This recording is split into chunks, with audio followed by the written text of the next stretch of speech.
Discover Akkermansia, good bacteria in the gut flora. So, ako si James, kakagraduate ko lang ng Master of Engineering in Artificial Intelligence sa UP. So, ito yung grad pick namin noong July 8. Ayan, si Mama, si Daddy, si Dean Tanchuling, si Doc Pros, and si Mayor Benji. So, isi-share ko lang yung natutunan ko from Dr. Colin Cutcliffe, no? Founder and CEO of Pendulum Life in the United States. So, yung gut flora natin sa colon, maihahalin tulad natin siya sa garden, no? Yung mga flowers, trees, iba-ibang types ng flowers. So, ganun din sa ating colon, may iba-iba tayong beneficial bacteria dyan, no? Na nabubuhay dyan. So, merong twin study. Genetically the same sila na twins. Patient with type 2 diabetes and a healthy patient. So, yung diabetes, meron siyang A1C na 6.5 and above. And sa normal, meron siyang A1C na 5.7, less than 5.7. So, yung scientists, they focus on the differences sa gut flora nila, no? Dahil through DNA sequencing. So, sinesequence nila ano yung na-identify nila kung ano yung mga strains na meron dito sa healthy patient, ano yung strains na meron sa type 2 diabetes patients. And nakita nila na itong Akkermansia muciniphila, ito yung difference, no? For diabetes patient, 0% Akkermansia. And sa normal patients, meron siyang 15% Akkermansia. Sa ano to sa trillions of microbes sa ating gut flora, no? Sa ating colon. And where does Akkermansia live in the gut? Saan nga ba siya nabubuhay? So, Akkermansia lives in the colon where there is no oxygen. As in, wala talagang oxygen na dyan sa part ng colon na yan, no? And the challenge na i-grow mo yung Akkermansia para syempre ibigay natin sa mga type 2 diabetes patients, ibalik natin. Yung challenge of growing, medyo challenging siya, no? Kasi nga ito ay strict anaerobe, no? Kapag na-expose siya sa oxygen, namamatay siya. So, itong pendulum, nag-create sila ng end-to-end process na oxygen-free. Wala talagang oxygen, no? And at the end of the process, kapag nag-grow na nila yung strain, at the end of the process, gagawin nilang, i-freeze dry nila yung strains and ilalagay nila sa isang acid-resistant and time-delayed release na capsule, no? Para makaabot talaga siya sa colon natin, no? Na live Akkermansia. So, ito na, yung pendulum's 5 strains. Akkermansia muciniphila, Clostridium butyricum, Clostridium beijerinki, Anaerobutyrycum halley, Bifidobacterium infantis. So, sila yung 5 strain, no? And ang role ng Akkermansia talaga sa ating gut lining is, yung gut lining natin, imagine nyo as planks siya, no? Na nakakabit ng glue. Para siyang bakod talaga, no? And then, ang ginagawa ng Akkermansia, through time pala muna, na nade-degrade siya, no? Wear and tear, no? Natatanggal yung planks sa pagkakakabit. And then, na-imagine yung, parang na-expose ba tayo sa outside? Na-expose yung ating katawan sa outside kapag natatanggal yung fences sa bakod. And ang ginagawa ng Akkermansia is ginugulo niya ulit itong natin, ng mga fences natin, no? Para ulit siya, mabuo ulit siya. So, nagkaroon ng clinical trial. Patients with type 2 diabetes on pendulum's 5 strains for 3 months. Ito yung pinaka-paper niya na publish siya sa British Medical Journal. So, pwede nyo i-scan yung QR para ma-access nyo yung pinakang paper. So, yung results, una, no safety issues were observed. It's 100% safe since probiotic siya, no?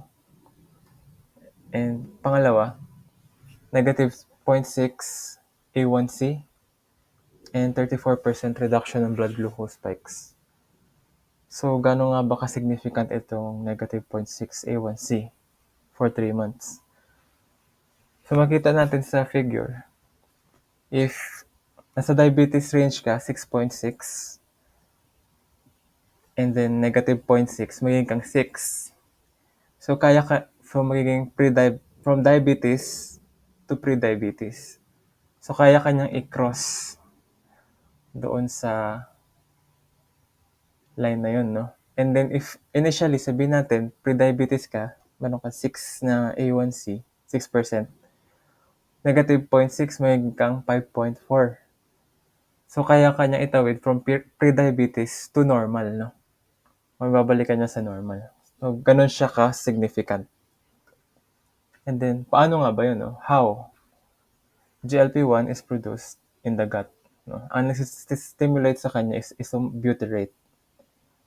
Butyrate stimulates GLP-1. And ang nag-produce ng butyrate is ito, si Akkermansia muciniphila and yung 4 pang strains na minention ko kanina. So, paano nga ba yung action, no? Una, pag kumain tayo, ang mangyayari niyan is magsisignal yung gut natin sa brain, mag-release siya ng GLP-1. Itong GLP-1, ito yung signal na magsasabi sa brain na busog na tayo. And then, once na-receive niya na yun, yung signal na yun, sasabihin niya sa pancreas, mag-produce ka na ng insulin. I-breakdown na natin yung glucose sa dugo natin, no? Kaya niya napapababa yung blood sugar, no? Sa gantong mechanism. So, ang goal, titingnan natin, is ma-increase talaga tong GLP-1 naturally, no? Through butyrate. So, makita natin sa next slide. Ang butyrate, byproduct siya nitong 5 strains, no? Si Akkermansia, si Clostridium butyricum, itong 5 strain na to, no? Byproduct to once na nag-consume ka ng fiber-rich diet. Kasi itong fibers na to, ito yung food ng ating mga strains para makapag-produce sila ng butyrate. So far, only 2 strains helps produce GLP-1. Itong Akkermansia muciniphila and Clostridium butyricum. So, discuss natin itong prebiotics, probiotics, and postbiotics. So, yun nga. Prebiotics is ito yung food ng good bacteria sa colon natin. And then, the good bacteria will produce beneficial byproducts. Ito yung postbiotics. So, acetate, propionate, and butyrate. Itong mga byproducts na to, kailangan ng katawan natin yan. No? Kailangan ng brain, kailangan ng heart natin, kailangan ng lungs, kailangan ng iba't ibang parts ng katawan natin basically. So ito, gut-brain connection, vagus nerve. Dito pinoprove na konektado talaga ang ating gut sa brain. Imagine nyo siya as a two-way highway na nagko-communicate sila, no? So meron ditong opportunity to address mental health, neurodegenerative diseases. Meron na opportunity through the gut. And then gut-heart connection. So, konektado rin talaga ang gut sa heart. Kasi nagpo-produce ang gut natin ng mga byproducts, itong postbiotics na nagsisignal na iprotektahan yung heart, itong cardioprotection.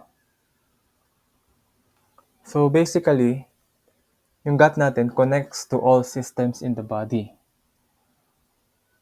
So, gut liver axis, gut kidney axis, gut heart axis, gut brain axis, sa lungs, sa reproductive, sa skin, sa bone. So, merong opportunity sa gut na pwedeng, pag nabalik na natin yung mga beneficial strains, pwede na nating bigyan sila ng opportunity na produce ng butyrate na beneficial sa lahat ng organs, sa lahat ng systems ng katawan natin. So initially, where do we get Akkermansia? So, mother's breast milk. Contain siya ng iba't ibang strains ng probiotics including Akkermansia. Breastfeeding 6 months up to 2 years sets up the child to a diverse microbiome. Dito na po-prove na napaka-importante talaga ng mother's breast milk, no? Dahil ang dami niyang beneficial probiotics na kailangan ng from childhood na madadala mo hanggang adulthood. So, only food that has Akkermansia is mother's breast milk. And how can we lose these 5 keystone strains? Una, antibiotics. Antibiotics para siyang bleach sa garden natin, no? Once na may nakita kang, ang ginagawa usually ng antibiotics, pinapatay niya yung bad bacteria sana, no? Pero nadadamay niya rin yung mga good bacteria. So, ganun siya. Imagine nyo meron dyang weed or masamang damo basically. Tapos, nag-introduce ka ng antibiotic to kill it. Pati yung mga beneficial na flowers, nadadamay. So, yun. Number 2 is lack of nutrient-dense foods. Since itong fibers, ito yung pagkain ng ating good bacteria, no? Kaya importante na laging may nutrients-dense foods para mag-colonize pa sila lalo sa ating colon. And 3, alcohol. Alam naman natin, alcohol kills bacteria, no? Pati sa ating gut. So, key takeaways. Una, probiotics is not for digestion only. May mga bagong evidence na nagsho-show na yung gut connects to all systems in the body. And eating fibers for our beneficial bacteria to colonize, to produce butyrate. What it means is we need to feed our beneficial bacteria for the beneficial bacteria to produce beneficial postbiotics na makakatulong talaga sa ating iba't ibang systems ng katawan natin. And pangatlo, what you eat in breakfast is important. Turo to sa akin ni Dr. Colin, no? Kasi after fasting, strains become depleted. So yung breakfast decides what strains will be fed first. So, ang importanteng breakfast possible is fiber, high in fiber, para ma-feed natin yung mga strains na nag-feed sa fiber. Pwede rin protein. So, yun. Wag lang sweets, wag lang sobrang salty agad sa umaga o sa breakfast. Kasi ang na-feed agad nun yung mga hindi ganun beneficial na bacteria. And number 4, opportunity to heal for better health outcomes, no? May opportunity na to bring back Akkermansia sa ating gut, sa ating colon. So, and recently, I launched newprobiotics.ph. So, isa siyang website where you can see yung mga materials and videos. Tapos meron din ako launch na evidence-based program. So, itong evidence-based program, so initially, You would take A1C test, and then after 3 months of taking Metabolic Daily Pro na merong 5 strains consistently, ite-test ka after 3 months. No? And i-compare natin gano'n nga ba siya ka-impactful. Yun yung pinaka. So yung mission ko is really to improve health outcomes of global talent in the Philippines. Kasi yung health natin, yan yung pinakang foundation ng any breakthrough na magagawa natin as engineers, as someone na laging nagtatrabaho. Health yung pinakang foundation. And then currently, I'm actively looking for patients in the Philippines na interested sa new evidence na ito, no? From United States. No? Isa pang key takeaway na nakalimutan ko kanina. Ito, only Pendulum Life in the US produces and manufactures live Akkermansia. So dahil sa challenging yung process, and sila yung first na nakapag-create ng end-to-end process na no oxygen to grow the strains and to produce the time-delayed release and freeze-dried na strains sa capsule na yun. Sila pa lang talaga yung nakapag-produce nitong Akkermansia. And back sila ng Sequoia Capital sa United States.